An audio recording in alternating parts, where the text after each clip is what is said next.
আজকের আমি রুই মাছের ঝাল করব, মানে টক ঝাল।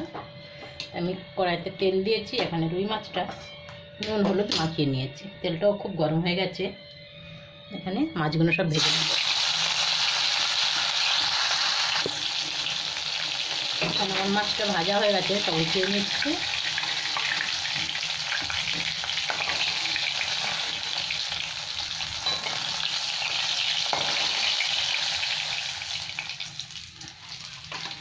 আরও কটা মাছ আছে, আমি এখানে আমার মাছগুলো ভাজা হয়ে গেছে, সব উঠিয়ে নিচ্ছি।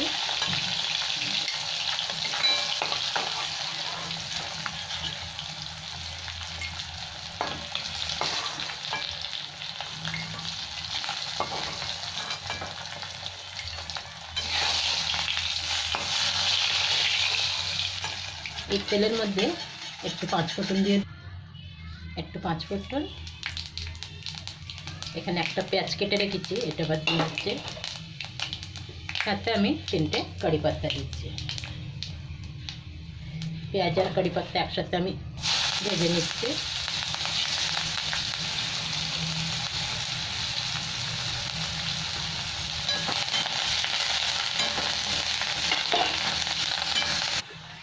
এবার আমি কেটে রেখেছি আলু লম্বা করে, এগুলো দিয়ে দিলাম। এই পেঁয়াজের সাথে আর একটু ভেজে নেবো, আমি মশলাগুলো দেবো। আলু পেঁয়াজ ভাজা হয়ে গেছে, এখানে জলের মধ্যে আমি গুলে রেখেছি হলুদ, লঙ্কার গুঁড়ো, ধনে, জিরে পাউডার, একটু নুন, একটা গুলে রেখেছি। এটা এবার দিয়ে দেবো মশলাটা।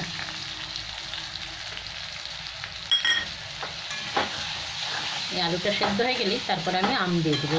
আমটাও শুকনো আমসি বলে এটাকে।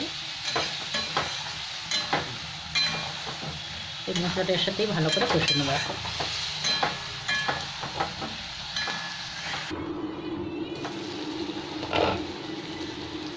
এখানে আমার মশলাটা ভালো ভাজা হয়ে গেছে, এবার আমি গরম জল দিয়ে দিচ্ছি।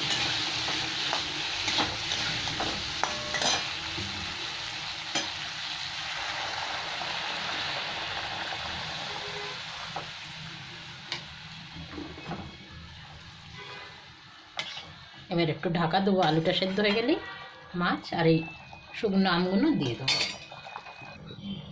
এবার আমি মাছগুলো দিয়ে দিলাম, আলুগুলো সেদ্ধ হয়ে গেছে, সাথে আমগুলোও দিয়ে দেবো। এটা আমার শুকনো করা আম দিয়ে দিলাম, জলটাও দিয়ে দিলাম। এটা গরম জলের মধ্যে, গরমের সময় তো টক ঝাল ঝাল খুব ভালো হয় খেতে। আর এই আমগুলো যা টক, এই জন্য 3 টুকরো দিয়েছি। এখানে আমার মাছের ঝোলটা হয়ে গেছে, গ্যাসটা বন্ধ করে দিলাম। এরকম ঝোল ঝোল থাকবে, খুব টকও হয়ে গেছে। এই জন্য আমি শুকনো আমগুলো উঠিয়ে নিয়েছি। আবার গ্যাসটা বন্ধ করে দিলাম, রান্না হয়ে গেছে।